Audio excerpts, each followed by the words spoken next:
n'imaginez même pas le nombre de gens. Ah non, on ne veut pas d'église. Non, on ne veut pas d'église. Why? Why? C'est un problème spirituel. Ce n'est pas un problème politique. Ce n'est pas un problème politique. On veut tous les centres de méditation, tous les centres de yoga, tous les centres de méditation transcendantale, occidentale. Mais quand il s'agit d'une église, ah non, nous les églises, why?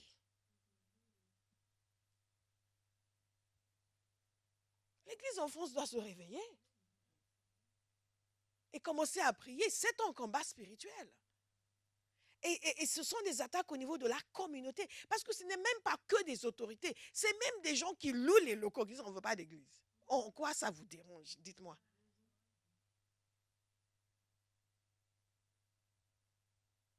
Et il y a des églises qui achètent des locaux qui n'ont toujours pas d'autorisation pour s'installer. Nous devons nous réveiller.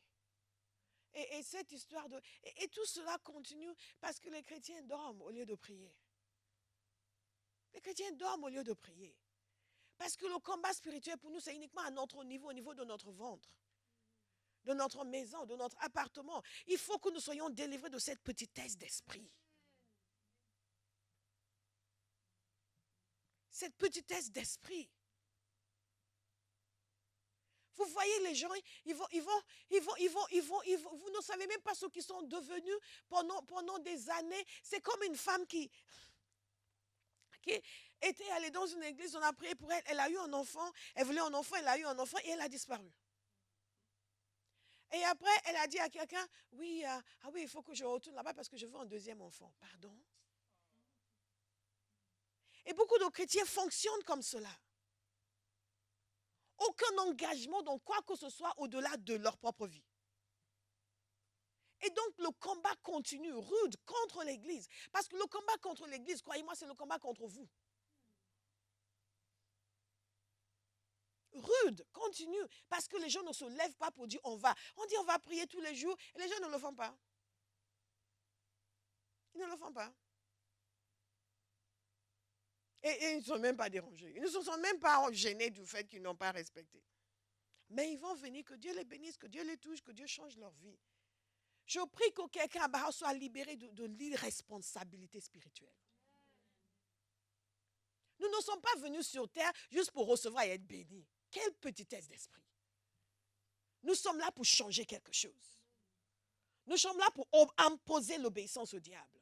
Nous sommes là pour faire en sorte que les projets de Dieu avancent sur la terre. Et nous sommes là pour faire taire tout ce qui va s'y opposer. Quelqu'un doit se lever. Et c'est cette passivité que l'ennemi met sur les chrétiens. Ils ne combattent pas, ils ne luttent pas. Ils sont obnubilés par leurs minuscules problèmes. Je vous ai parlé de l'histoire de ces deux personnes qui étaient en train de prier, qui demandaient quelque chose à Dieu. Chacun demandait quelque chose à Dieu. Il y a un jeune qui criait très fort parce qu'il avait besoin de... je donne un équivalent, il avait besoin de 300 € pour payer son inscription. Et à côté, il y avait un homme d'affaires qui avait un contrat de 30 millions d'euros qui était bloqué. Et l'autre qui était tellement fou, il dit, tu as besoin de combien? 300. Prends 300, va-t'en. Que Dieu s'occupe de moi. Nous sommes comme cela. Pour ces 300 €, Seigneur. Après, on dit que l'église ne trouve pas de local. Ça ne nous concerne même pas. Mais on va prier 3 heures, Seigneur, mes 300 €, Seigneur, comme si le parler en langue nous a été donné uniquement pour obtenir 300 €. Il y a des problèmes sérieux, des choses graves. Satan est en train de piétiner sur le peuple de Dieu. Et on ne réagit même pas. On va dire, ouais, pourquoi on n'a pas encore de local? Mais que fait pasteur? Elle mange et dort. N'est-ce pas?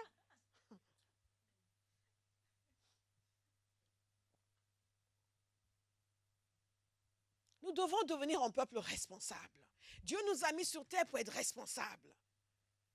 Alléluia. We serve a mighty God. Il a simplement besoin d'un peuple qui choisit d'être puissant. C'est tout. C'est tout. Et pourquoi est-ce que nous avons besoin de combat spirituel? Nous avons besoin de combat spirituel. Le combat spirituel est rendu nécessaire à cause de la déception satanique, de la tromperie plutôt. Deception, c'est en anglais. À la tromperie satanique. Satan est un trompeur. Et je suis convaincu que c'est son arme la plus redoutable. Parce que c'est celle que nous négligeons. Écoutez, qu'est-ce qu'il nous a dit? Jésus lui-même nous dit ceci. Jean 8, 44, notez-le bien. Il a été meurtrier dès le commencement. Et il ne se tient pas dans la vérité. Parce qu'il n'y a pas de vérité en lui. Lorsqu'il profère le mensonge, il parle de son propre fond. Car il est menteur et le père du mensonge. Méditez sur ce passage. Prenez la mesure de l'individu contre qui nous avons, à qui nous avons affaire. On veut nous faire croire que quand Jésus nous a dit, vous recevez une puissance de Saint-Esprit survenant sur vous, c'est pour que nous soyons plus doux et plus gentils. Non. Il nous travaille, le Saint-Esprit. Il nous rend doux et gentils. Mais nous recevons la puissance pour que Dieu puisse manifester ses actes extraordinaires à travers nous. Si je suis en feu, quelqu'un doit être contaminé par mon feu. Et au fur et à mesure que les autres sont contaminés par mon feu, nous sommes tous réveillés. Il y aura quelqu'un dans cette salle qui va devenir un porteur de réveil. Parce qu'il va laisser Dieu l'enflammer. Si Satan ne pouvait pas empêcher que Jésus ressuscite, il ne peut pas empêcher que vous arriviez là où Dieu veut que vous arriviez. La sanctification, c'est la liberté. Le péché, c'est l'esclavage. Nous, les charismatiques, on aime beaucoup parler. On va, j'ai fait tel rêve, j'ai eu telle vision. Ne soyez pas impressionnés, ni par les rêves, ni par les visions. Soyez impressionnés par le caractère, par la sanctification. La transformation, c'est la vie de quelqu'un qui témoigne de la profondeur de sa foi. Pas ses paroles.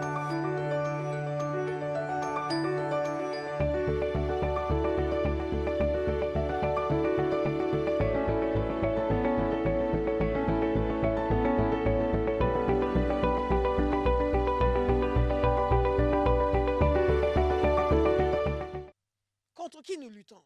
Jésus dit de lui, si Jésus dit que vous êtes un menteur, vous l'êtes. Il n'y a pas de doute. Vous l'êtes. Ce n'est pas pasteur a dit, mais je vais aller prier pour que le Seigneur me montre. Alléluia. Non. Si Jésus le dit, Jésus a dit, son fond, c'est le mensonge.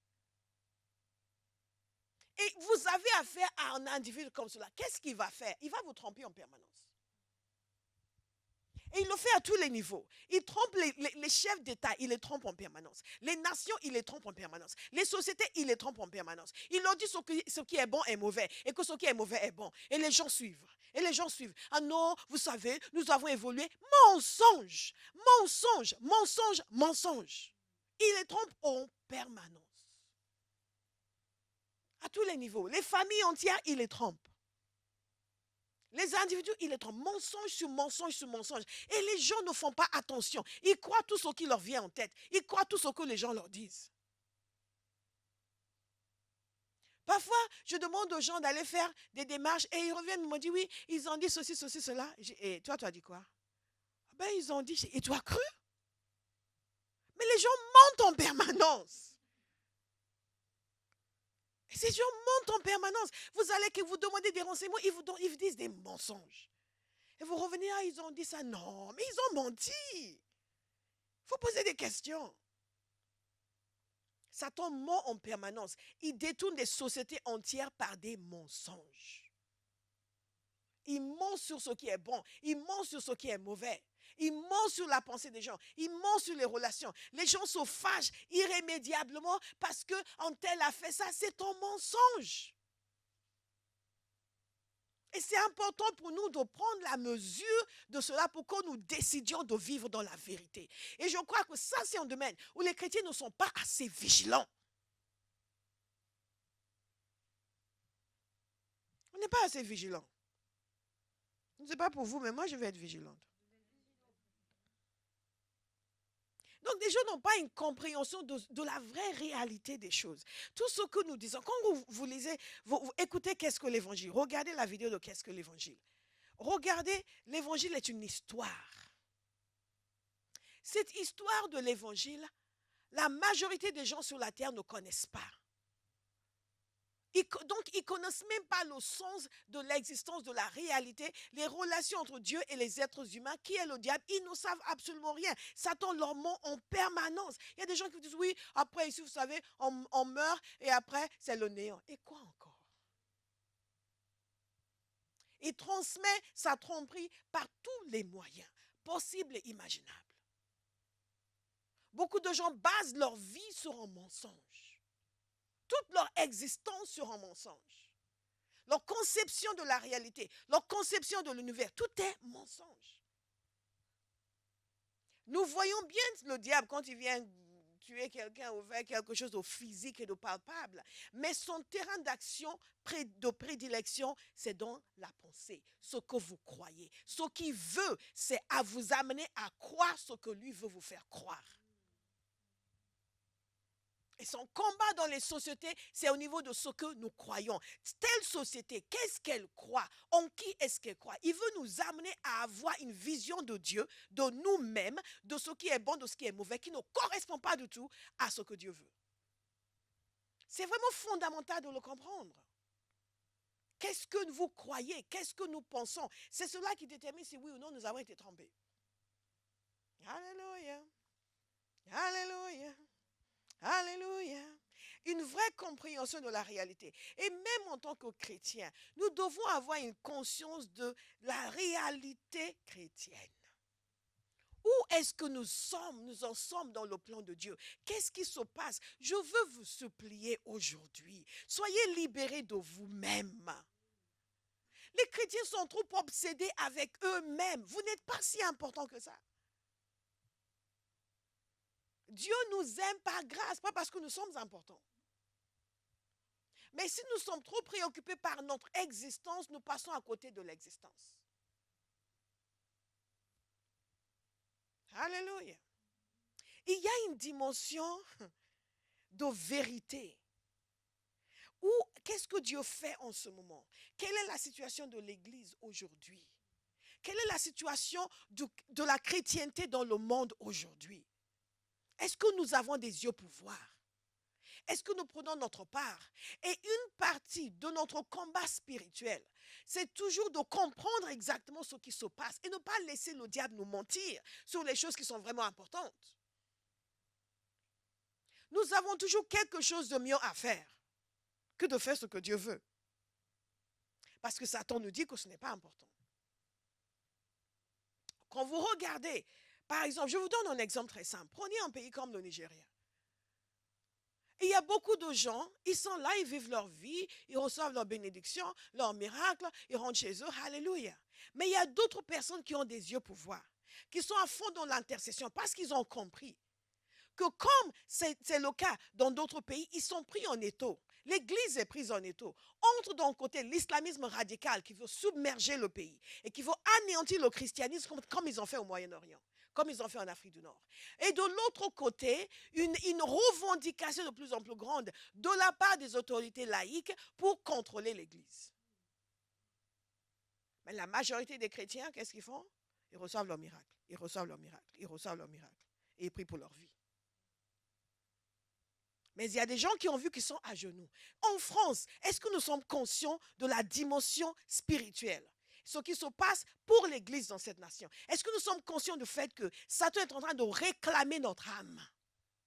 Il est en train de marchander l'acceptation de la société, nous proposer de laisser tomber nos valeurs pour être acceptés dans la société, pour ne pas être critiqués, pour ne pas être jugés. Est-ce que nous en sommes conscients? Et est-ce que nous sommes prêts à prier? Est-ce que nous sommes prêts à engager le combat spirituel?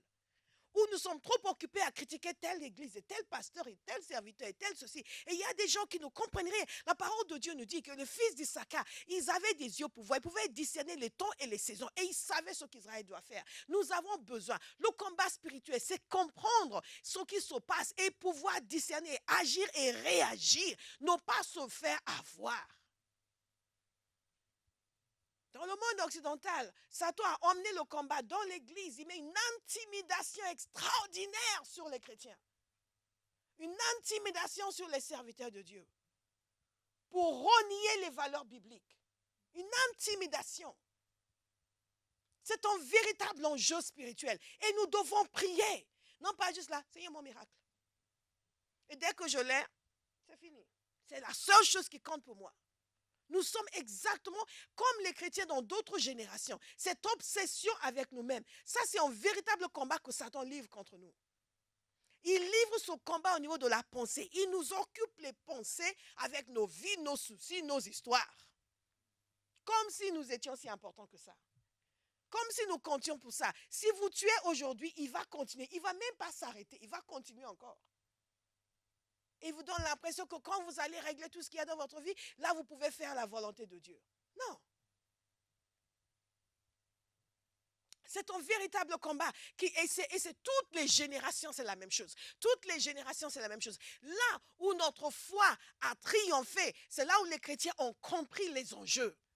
Où les chrétiens se sont donnés pour Dieu, se sont donnés pour l'œuvre de Dieu. Et la parole de Dieu nous dit qu'ils ont triomphé par la parole de leur témoignage. Alléluia. Par le sang de l'agneau. Et qu'est-ce qu'il a dit ensuite? Ils n'ont pas aimé leur vie jusqu'à la mort. Le véritable combat spirituel, c'est de ne pas aimer trop sa vie. Ne laissez pas le diable vous pousser à trop aimer votre vie.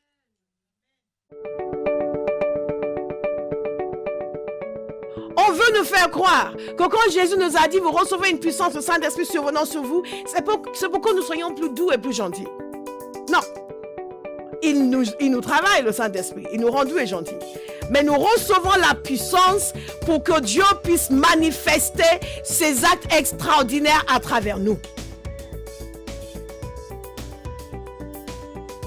Si je suis en feu, quelqu'un doit être contaminé par mon feu. Et au fur et à mesure que les autres sont contaminés par mon feu, nous sommes tous réveillés. Il y aura quelqu'un dans cette salle qui va devenir un porteur du réveil. Parce qu'il va laisser Dieu l'enflammer. Si Satan ne pouvait pas empêcher que Jésus ressuscite, il ne peut pas empêcher que vous arriviez là où Dieu veut que vous arriviez. La sanctification, c'est la liberté. Le péché, c'est l'esclavage. Nous, les charismatiques, on aime beaucoup parler. On va, j'ai fait tel rêve, j'ai eu telle vision. Ne soyez pas impressionnés. Ni par les rêves, ni par les visions.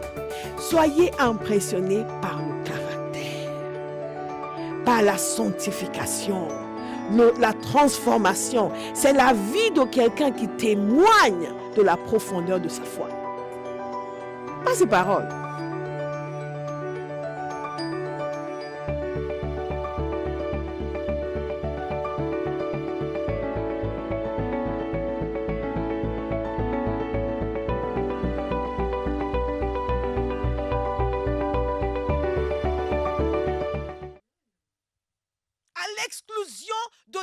De Dieu, à l'exclusion de l'œuvre de Dieu, à l'exclusion de l'action de Dieu dans notre génération.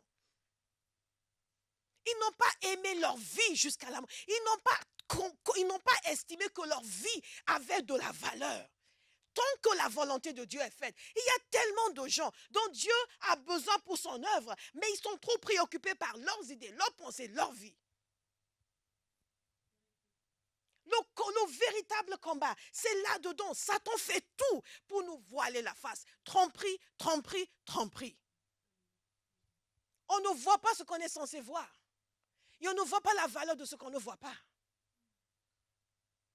Quelqu'un va lutter contre cela. Si vous ne luttez pas contre les maris de nuit, si vous ne luttez pas contre les esprits qui volent votre argent, ou j'en sais rien, luttez contre cela. Cette tromperie, cet aveuglement, cette cécité, parce que ça amène les gens à rater complètement leur existence, tout en étant dans l'église.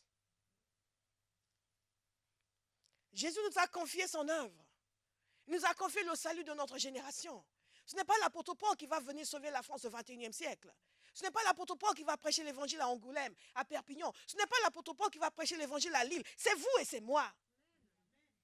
Mais si nous ne nous levons pas pour dire nous livrons combat contre tout ce qui nous empêche de voir au-delà de nos vies, nous allons mourir sur notre terre de mission. Nous n'aurons rien accompli. Et Satan va venir danser sur votre tombe.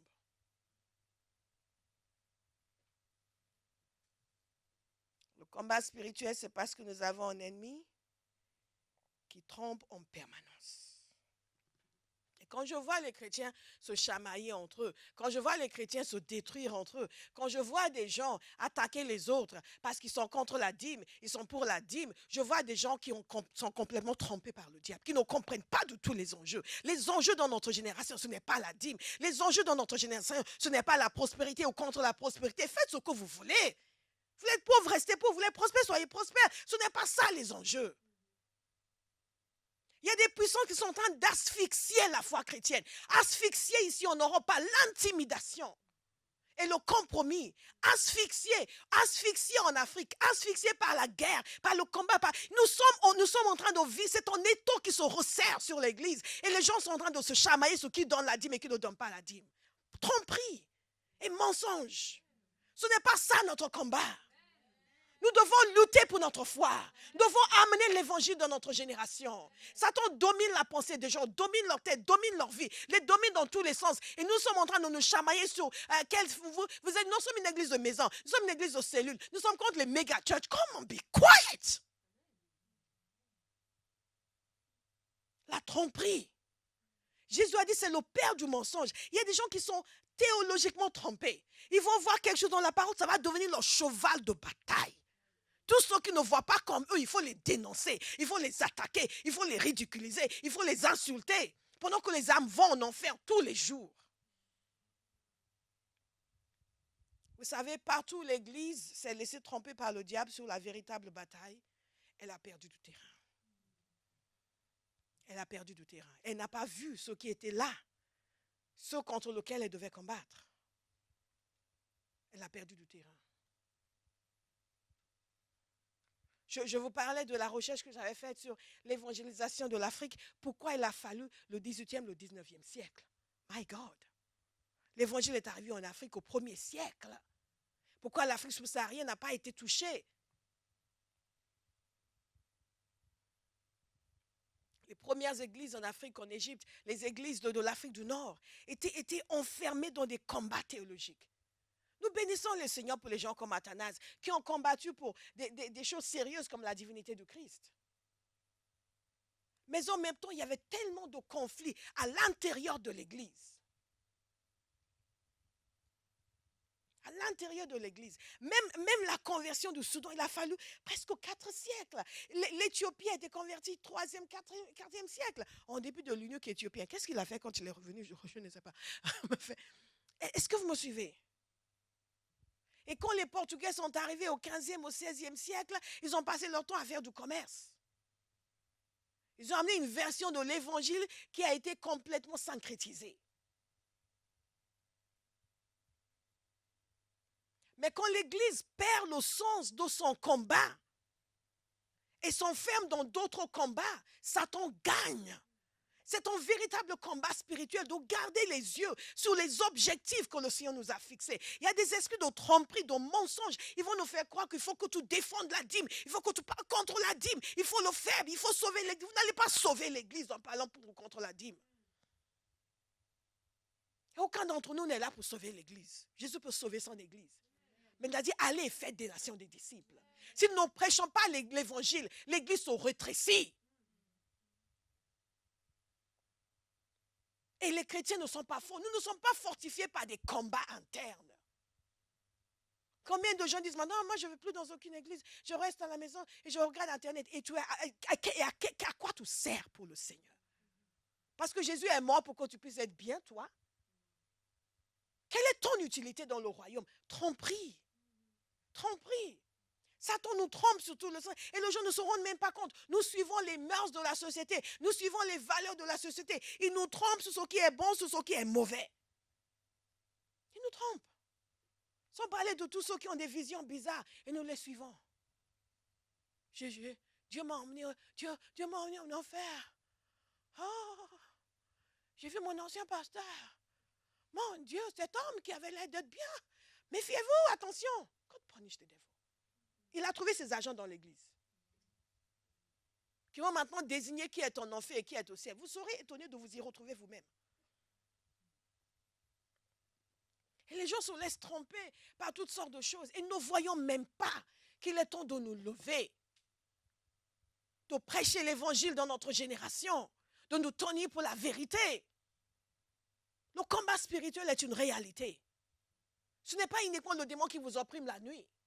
C'est celui qui vous voile les yeux, qui vous empêche de comprendre ce que vous devez comprendre, qui vous empêche de vous lever pour faire partie de l'armée de Christ dans votre génération, qui vous amène à mettre des commentaires sur des vidéos critiques sur l'église, sur YouTube. Le temps que les gens passent à écrire des commentaires sur les gens qui crachent sur l'église, ils ne sont pas sérieux. Ils passaient ce temps-là dans la rue pour évangéliser. Nous verrons ceux qui contribuent à l'évangile. Le combat spirituel est une réalité. Nous devons avoir des yeux ouverts et ne pas nous faire avoir. Aucun problème que vous avez ne justifie votre démobilisation. Les problèmes, nous en avons connus. Nous en avons connu. Nous en avons connu. Les esprits qui vous trompent, qui trompent l'église, qui nous amènent à adopter les mauvaises idées et faire les mauvais choix. Les mauvaises idées, les mauvais choix. Nous pensons, il nous dit que nous sommes modernes. Donc nous n'avons plus besoin de nous agenouiller devant le Seigneur. Nous sommes modernes. Nous pouvons nous habiller comme les gens du monde. Nous sommes modernes. On peut voir toutes nos formes dans nos vêtements. God punish the devil. Nous sommes modernes, donc nous pouvons révéler la moitié de nos seins devant le pasteur. Quelqu'un s'est assis une fois devant moi, les jambes ouvertes. Excusez-moi, c'est un peu cru. Je dis, mais attendez, si c'était un homme qui était là,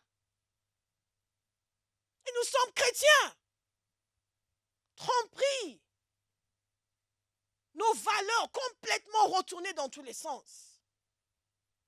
Complètement retournées dans tous les sens. Je prie pour quelqu'un aujourd'hui, que nos yeux s'ouvrent.